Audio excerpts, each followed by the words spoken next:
Não tire os olhos de Jesus. Viu? Nós precisamos estar de olho, obrigado, em Cristo. Pense nisso. Se cada ação tem uma reação, qual será a reação das atitudes que tomamos hoje? A gente precisa pensar nisso. Qual será a reação das atitudes que tomamos hoje? Então, não tire os olhos de Jesus, é o tema desta noite. Eu vou ler apenas um versículo do Salmo 23, versículo 4, que diz assim: ainda que eu ande pelo vale da sombra da morte, não temerei mal nenhum, porque tu estás comigo, o teu bordão e o teu cajado me consolam. Em outra versão, a tua vara e o teu cajado me consolam. Maravilhoso Deus, nos colocamos diante do Senhor para aprender um pouco mais de Ti. Que o Teu Espírito tenha liberdade e nos abençoe, em nome de Jesus. Ainda que eu ande, diz o salmista, nesse Salmo 23, uma previsão futurista, ou seja, ele não estava passando por isso, mas estava avisando que se ele passasse, ele não temeria. Naturalmente isso para nos animar, para nos estimular. Ainda que eu ande pelo vale da sombra da morte. Eu vejo isso como um exercício de fé. Nesse sentido, Warren Wiersbe, ele diz que o vale da sombra da morte representa qualquer experiência difícil na vida do homem, que lhe causa grande temor, inclusive a morte. Essa é a definição desse escritor. Então, antes da aprovação, com os olhos voltados para Jesus, nós temos essa segurança. Ele tanto amou, tudo suportou, ele carregou a nossa cruz. Então essa é a confiança que nós temos antes da aprovação que possamos passar, ou que vamos passar, a gente não sabe. Isso também foi uma grandeza de Deus, né? A gente não saber o que vai acontecer amanhã, senão nós estaríamos vivendo desesperados, né?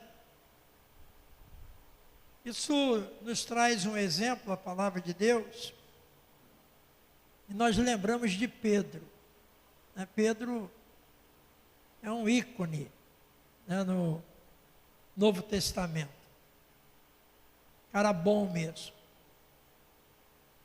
era meio nervoso, como todo mundo, né, tem um pouquinho de nervosismo, mas Pedro, ele teve experiências maravilhosas com Jesus, experiências que levou para a vida dele toda, sofreu, viu o sofrimento de Jesus, viu aquele momento, né, grandioso da tempestade. Acho que aquilo ali Pedro ficou na história, porque eu até coloquei aqui, né, quando Pedro andava sobre as águas, ele ia bem. Estava legal, estava surfando, alegre da vida. Por quê? Porque ele estava olhando para Jesus. Se és tu, me autoriza aí que eu vou. Olha como Pedro era ousado, gente. E aí ele começou a caminhar. Partiu em direção a Jesus. Todo alegre. Imaginando Pedro olhando para a água, aquela coisa toda, e não afundava. E a Bíblia diz que quando ele tirou os olhos de Jesus para observar as ondas, aí já era. A coisa ficou complicada. Isso é um exemplo, bem notório, que a gente tem que centrar a nossa visão em Cristo. A gente admira muitas vezes o homem, foca muito no homem, mas foca tanto, e foca não é aquele animal não, né? E às vezes Deus provoca uma situação, para que você desperte, fala, olha, não é o homem, sou eu. E aí vem uma decepção. Então, quando Pedro, ele começa a observar as ondas que fugiam de seu controle, ele ficou desesperado. Ele começou a perder a confiança. Ele começou a entrar em pânico, porque ele ia morrer afogado ali. Então, olha só, nós temos que olhar para Jesus. Temos que insistir com isso. Por quê? Porque as ondas dessa vida, de fato, em muitos casos, tiram a nossa atenção. E não são ondas boas, não, tem ondas ruins. Tem coisas ruins que chamam a nossa atenção, que nos dispersa, que faz a gente sair do caminho, da visão. Por isso, nós não temos que tirar os olhos de Jesus, porque as tempestades da sua vida, elas não chegam de repente. Pensa numa tempestade.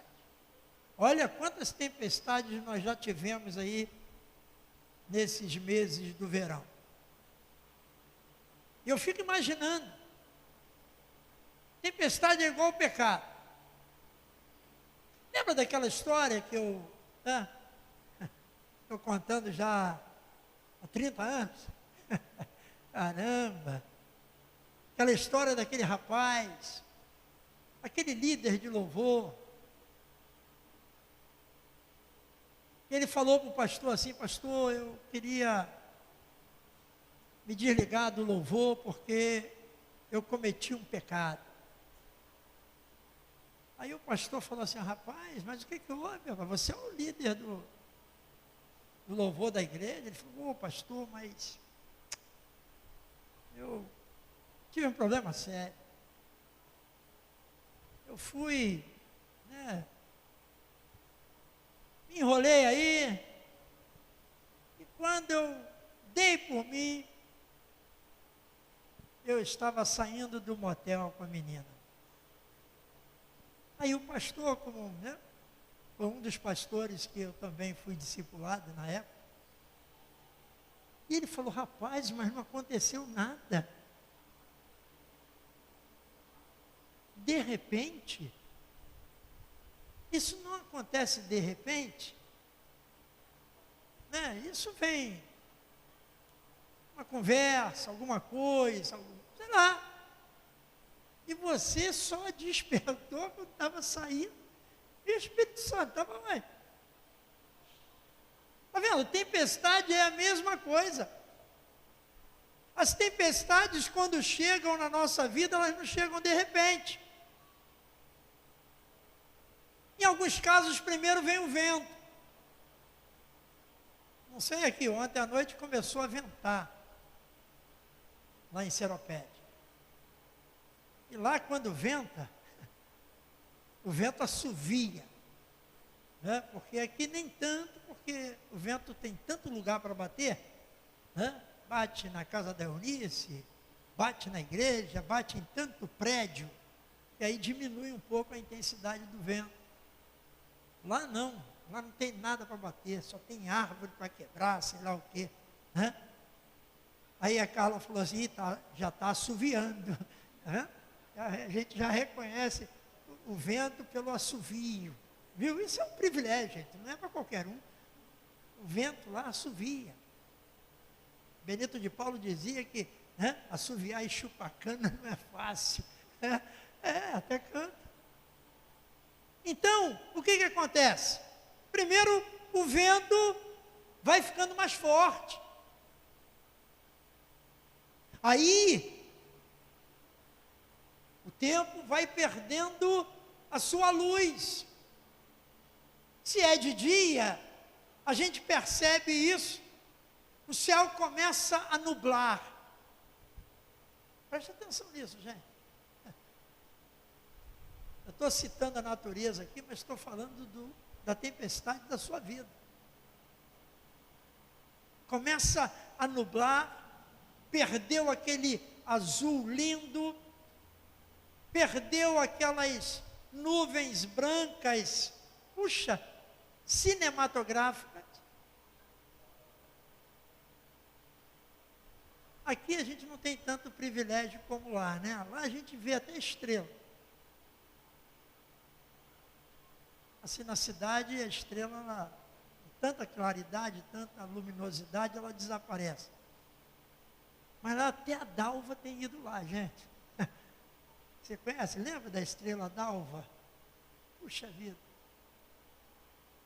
Eu lembro que há pouco tempo a Alessandra estava lá tomando um banhozinho lá de piscina, de sol, né? E ela falou, olha, vô, que nuvem bonita. Parece uma ovelha, tá vendo? Nuvens cinematográficas. Você lembra quando você era pequeno? Só eu mesmo que lembro disso, que eu sou velho, né? Eu, Eunice, Jorge. A gente via o São Jorge na lua. Quem lembra disso? Olhava e via o São Jorge. Eita, olha só, o que o Jorge está fazendo lá? Mas a gente criança, a gente via tanta coisa na lua. Para entender essas coisas, né? Somos visionários. Aí começamos a ficar temerosos. Com toda essa mudança. Acabou o brilho do sol. Corremos para fechar as janelas. Não sei na sua casa, né? Eu sou muito intrigado com isso. Eu falo lá para a Carla, para as crianças, olha só, fecha as janelas. Mas por quê? Vocês não estudaram? Eu tenho que lembrar, né? Caramba, a janela aberta, outra janela aberta, o vento vai entrar ali e vai fazer uma arruaça. Você fechando a janela, você quebra um pouco da força do vento. Principalmente lá, que é um lugar grande, então é complicado. Mas ninguém aprende, gente. Eu que tenho que ir lá fechado, daqui a pouco está a janela batendo, estão as portas batendo, está não sei o que batendo, né? E a gente começa a ficar apavorado. Por quê? Porque percebemos que alguma coisa está diferente. Corre, tira a roupa da corda. É isso? Tira a roupa da corda que vai molhar tudo. Uma coisa assim de mulher, né? Prepare as velas. Lembra das velas? Hoje não, tem luminária, né? Hoje tem luminária. Aquela que faltou a luz, a luminária acende. Mas eu sou da época de vela. Faltou a luz, acende a vela. Lá em casa, lá em Madureira, quando faltava a luz, cadê aonde está a vela? Não encontrava a bendita vela. É uma piada. Né? Você quer encontrar a vela, mas acabou a luz. Não, mas a coisa não para por aí não. Falta luz na sua casa, você liga para a Light para reclamar, 0800, aquela coisa toda. E o atendente fala assim, qual é a matrícula? Pô, eu falo assim, meu amigo, tu acha que eu vou conseguir ler alguma coisa na conta de luz, sem luz? Já sou logo assim, né? Trabalhei lá, conheço o pessoal. Mas ele vem perguntar qual é isso, o que é aquilo, o número do medidor. Pô, pergunta o CPF. Tem gente que não tem um CPF decorado. Aí fica complicado, gente. Mas aí tem um endereço. São coisas que mostram como sinais que alguma coisa é diferente. Acredite. Controlar a tempestade é algo que não conseguimos fazer. Não dá para controlar a tempestade. Eu já falei aqui. Eu controlo a tempestade em oração. Eu oro. Quando começa a tempestade, eu começo a orar. Senhor, tenha misericórdia daquelas pessoas mais vulneráveis. Né? Porque às vezes a gente está numa casa supostamente segura. Mas e pessoas que não estão? Então nós não temos como controlar a tempestade, mas somos capazes de nos preparar para elas. Por isso a nossa vida tem que ser centrada em Cristo. Para que quando chegar a tempestade na nossa vida, nós já estamos preparados. As janelas já foram fechadas, as roupas da corda já foram tiradas, as velas já estão separadas em algum lugar. Essa é a reação. E aí, eu digo para você, e abro um parêntese, eu fico preocupado quando Paulo diz aos Coríntios, olha só, tem nada a ver com a pregação. Mas isso me incomodou, eu trouxe aqui esse versículo. Na segunda carta aos Coríntios, no capítulo 4, versículo 4, Paulo fala o seguinte: o Deus deste mundo cegou o entendimento dos descrentes, para que não lhes resplandeça a luz do Evangelho da glória de Cristo, o qual é a imagem de Deus. Olha só, cegou, para que os descrentes, os incrédulos, os ímpios, não vejam a luz.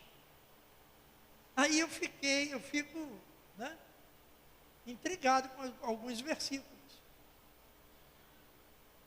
Será por isso que algumas pessoas não veem, não se firmam, mesmo com anos e anos dentro de uma igreja? Isso é para pensar.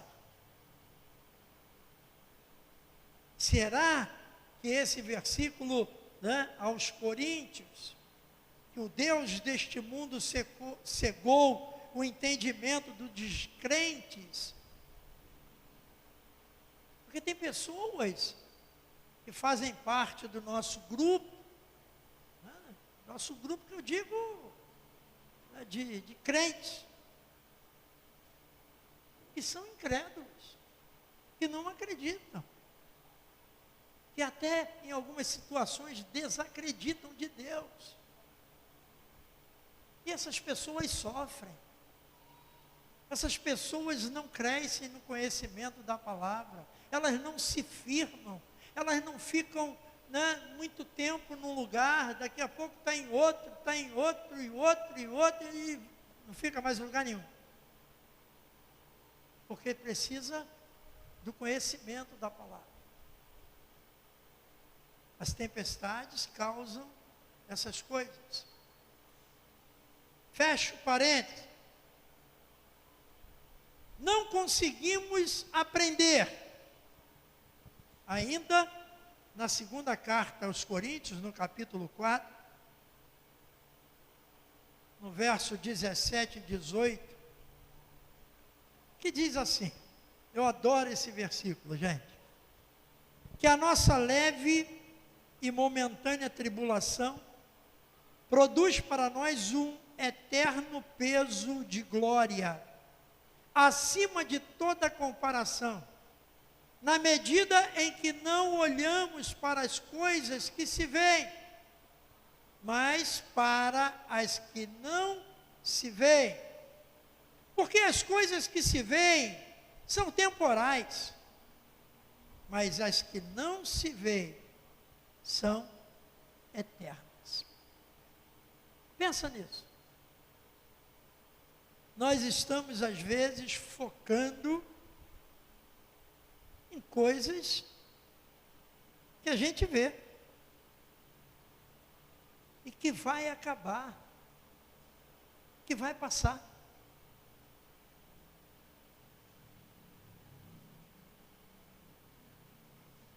O seu sofrimento só produz, diz aqui, Paulo falando, um eterno peso de glória, se você não olhar para as coisas que se veem. Essa é a condição que ele coloca aqui. Produz para nós um eterno peso de glória, acima de toda comparação, na medida em que não olhamos para as coisas que se veem. Olha que situação. A gente está focando muito nas coisas que se veem.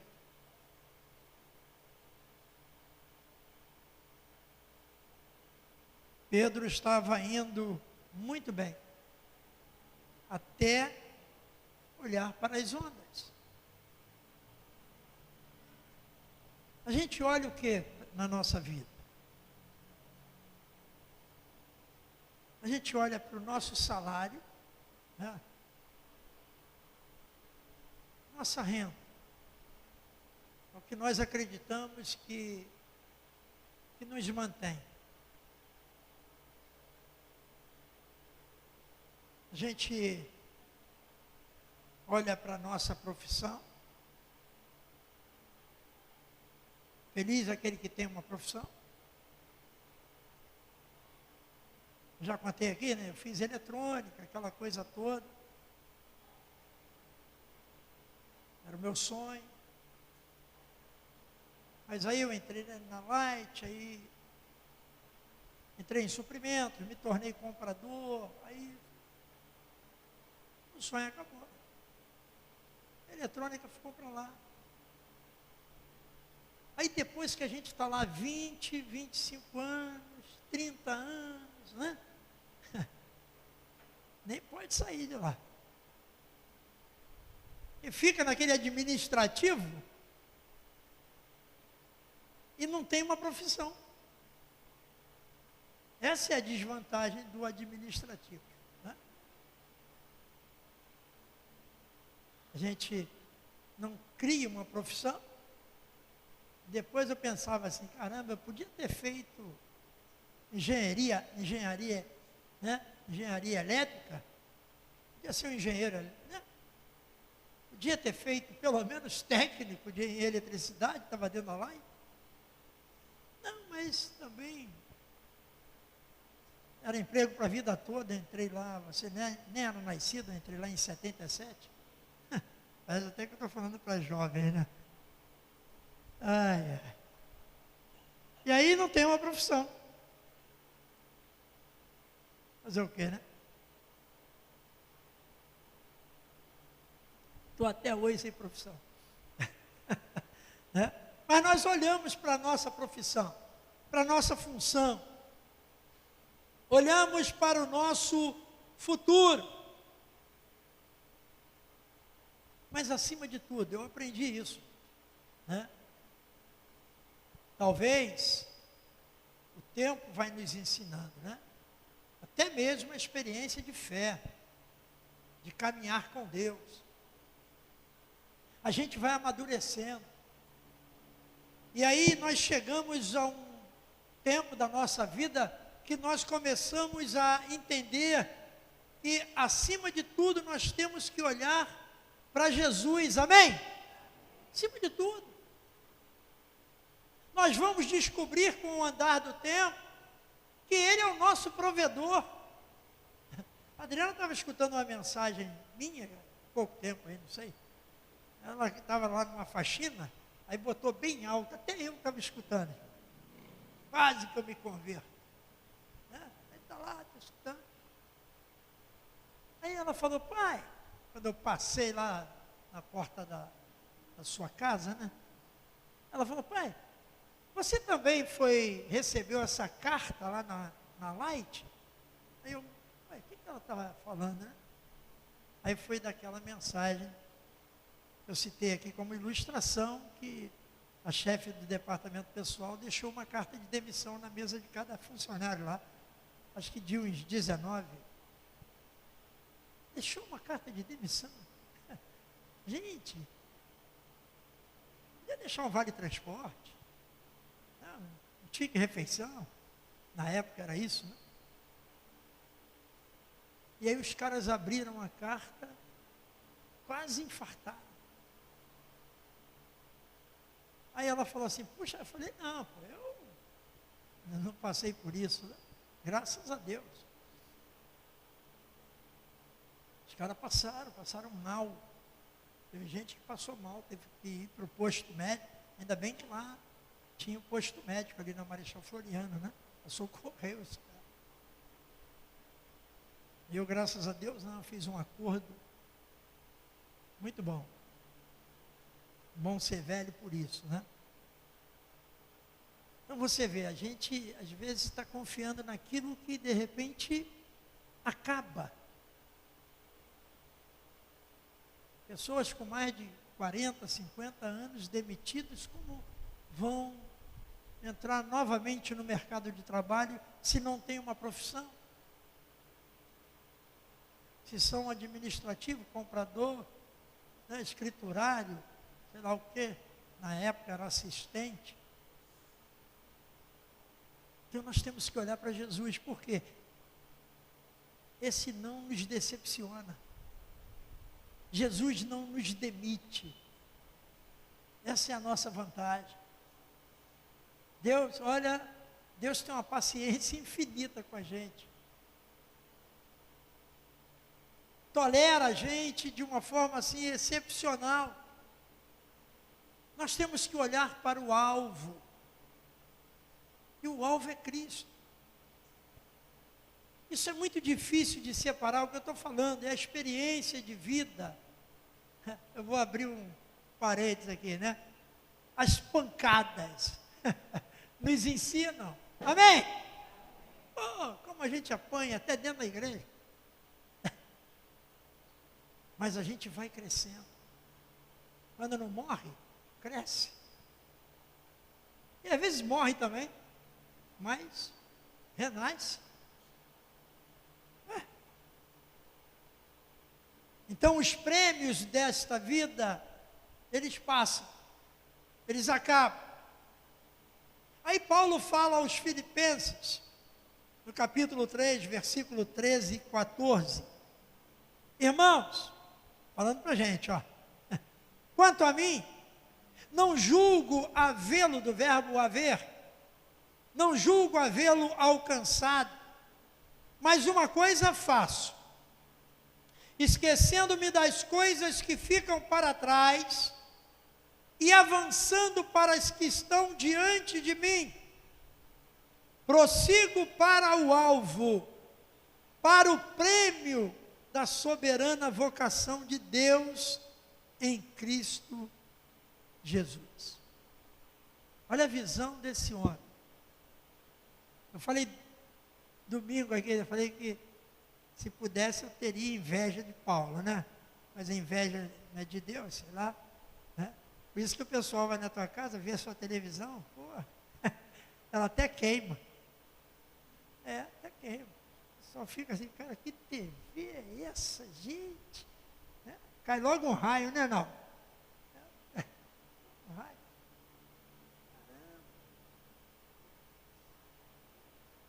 Não é inveja, né? Não estou com inveja, não, hein?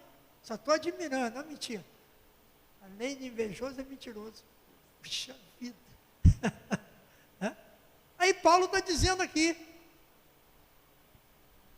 Vamos falar um pouquinho para a gente concluir? Tribulação. Lembra lá do versículo, né? As leves e momentâneas. Por isso que as pessoas sempre me perguntam, e aí? Como é que está? Aí quando a coisa não está muito boa, eu estou sempre melhorando, né? Esse é o meu chavão, né? Você pergunta, e aí, como é que está? Eu estou sempre melhorando. As pessoas me mandam um zap, ei pastor, como é que está? Estou sempre melhorando. Gente, isso contagia. Olha, todo mundo que fala comigo está sempre melhorando. Porque eu pergunto e repete. Tem gente que já fala assim, ó, pastor, como está? Já sei, sempre melhorando. Olha só, nem precisava perguntar. Porque, gente, cada dia eu estou sempre melhorando. Você também, amém? Sempre melhorando, nós temos que confiar nisso. Leves e momentâneas tribulação. Olha, estou passando uma leve e momentânea tribulação. Quando a Carla adquiriu essa bactéria numa correria muito grande. Ela é internada no Pedro Ernesto e eu tinha um escorte. Né? Não é cicatriz, é escorte. Né? É diferente. Gente, eu tinha um escorte lindo. Não era mais lindo que minha mulher, mas era lindo. Né? Escorte preto, né? Vidro fumê, liga leve, tudo de bom. E era europeu. Né? Aquele escorte europeu. E nessa loucura da Carla, eu todo dia ia lá para o hospital, eu pegava lá a Dutra, já em seropédica, queimado. Chegou uma multa, né, uma mentira. Disse que eu passei na Dutra, ali em São João de Meriti, a 150 quilômetros. Eu nem sei se o esporte corria isso tudo. Tudo bem que era 1,8, né? Gasolina, não era GNV. Bichinho bom, gente. Primeiro esporte, injeção eletrônica. Teve uma multa salgada. Mas e daí? Eu tinha que chegar no Pedro Ernesto. Eram urgências, né? Estava cuidando, né? Não era do meu esporte, era do meu carrão. Estava lá internado. Então, a pessoa perguntava, falava, não, a gente está passando aí por uma leve e momentânea tribulação. A Carla está passando até hoje essa leve e momentânea tribulação. Mas Deus tem nos socorrido. Deus não nos abandona. Aí eu vou até fazer um pouco de inveja para você. Tá? Deus dá mais atenção para a gente do que para você. Porque a gente precisa mais. A gente está na leve e momentânea tribulação. Mas como? Qual é a sua, né, a sua atual fase de tribulação hoje? Eu trouxe isso para você. Vou compartilhar contigo, né? Qual é a fase atual da sua vida que você está passando? Porque quando você passar pelas águas, lembra, né, do profeta? E ele diz assim, quando você passar pelas águas, o Senhor estará com você. Amém? Olha só, ele começa, né, com todo cuidado, aquela coisa toda, né? Muito bacana, Isaías 43, versículo 2 e 3, né? Eu trouxe bem separadinho aqui para você. Porque quando você passar pelas águas, o Senhor estará com você. Ou seja, olha só, vê a tua fase, ó. Essas águas são os desafios diários. Chegar aqui hoje, fala para mim aí, foi um desafio, não foi? É. Porque chegar na casa de Deus é um desafio, gente. O inimigo não quer. Quantas vezes, né? Você tenta fazer algo em prol da obra, um ensaio, por exemplo. Uma vez eu olhei lá no grupo, o ensaio, né, teve que ser cancelado, por quê? Por causa da tempestade.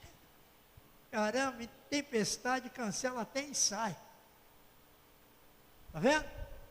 Então, essas águas que o profeta fala, nós entendemos, os estudiosos entendem, né, que são desafios diários. As dificuldades, angústias, as tribulações que enfrentamos em nosso dia a dia. Mas Deus, mesmo você passando pelas águas, Ele estará com você. Passando por tudo isso.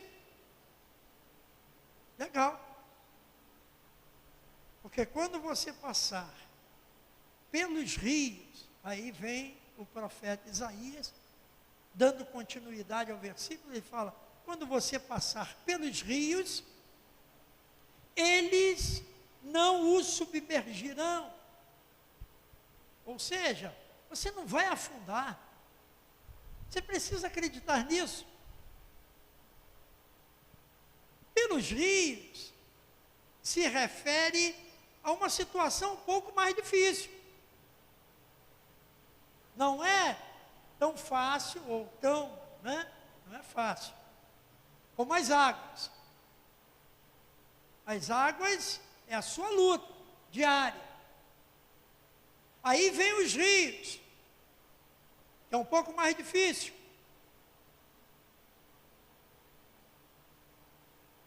São coisas que a gente não tem muito controle. Mas Deus garante que você não vai afundar. Não vai afundar. Ele vai estar contigo também nos rios. Aí o profeta fala do fogo.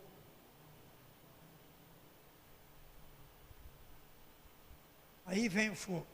O fogo fala de uma provação mais elevada. Ai, meu Deus do céu. Olha só.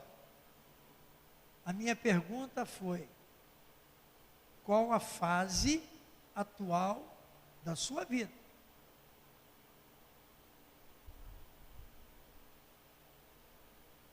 O fogo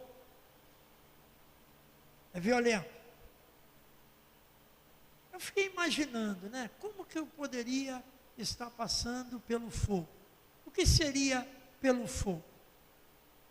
Se é mais violento. Aí eu lembrei, quando você perde um ente querido, quando você perde uma pessoa da família, um filho, como nós, né, já perdemos o primeiro filho. Aí eu falei, caramba, essa é a parte do fogo. Mas Deus garante que a gente não vai se queimar. Está vendo?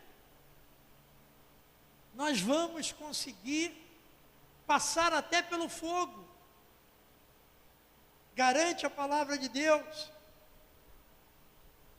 Observe a palavra.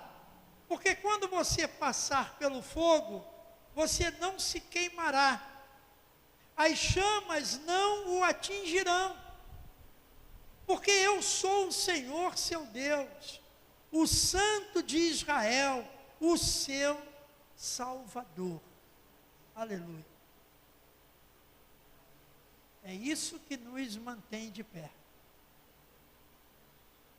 É isso que nos anima. Por quê? Porque nós sabemos que Deus está no controle de toda situação que estamos vivendo. Tudo. Às vezes a gente pensa que Deus esqueceu, que Deus se ausentou, que Deus nos abandonou. Então, quando você está passando pelo fogo, o Espírito Santo vai te consolar. Eu sempre que falo dessa, né, esse vai te consolar, eu lembro do nosso momento de oração diariamente, né? Quantas pessoas nós perdemos, né? Com essa Covid. Caramba, a gente ora, né? Mas é Deus que manda. E olha, nós passamos 2 anos aí de Covid e nós estamos vivos. Chegamos até aqui. Choramos muito pelos amigos, parentes que perdemos. Mas o Consolador exerceu a sua função na medida que necessária foi. Então que o Senhor tenha misericórdia de nós. Que Ele nos ajude. Que a gente não tire os olhos de Jesus. As coisas atrativas desse mundo não podem atrapalhar o nosso olhar para Jesus. Deixa para lá. Se apegue a Ele. Está doendo? Chora. A melhor coisa que tem é chorar, vai fazer o quê? Então que Deus possa abençoar a sua vida. E não esqueça, ainda que você ande pelo vale da sombra da morte, não tema. Não tema, porque o Senhor está ali contigo. Amém? Oremos então. Maravilhoso Deus. Em nome de Jesus, Senhor, nós te agradecemos, porque de fato nós precisamos, nas tempestades da nossa vida, do Senhor, do Consolador, para nos ajudar, Senhor, para nos manter de pé, manter caminhando, Senhor. Então abençoa a tua igreja, cuida da tua igreja, não deixe a tua igreja desanimar, nem na água, nem no fogo, nada disso, Deus, porque o Senhor é um Deus que nos guarda, que de fato, esse Salmo 23 é para nós, e nós abraçamos ele, em nome de Jesus, amém e amém. Vamos nos colocar de pé.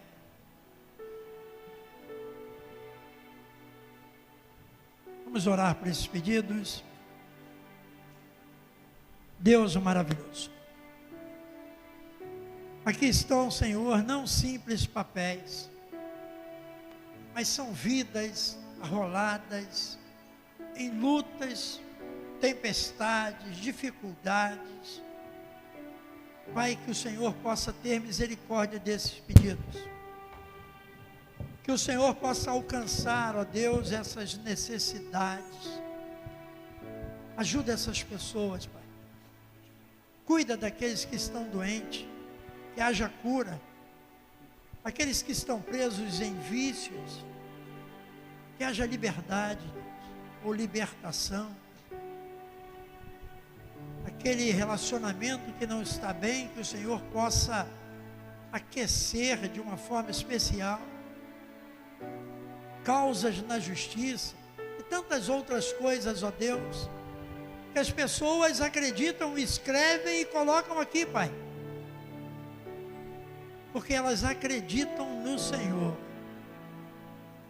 Então toma essas causas em tuas mãos e leva-nos agora para os nossos lares, e que encontremos lá, ó Deus, a tua paz,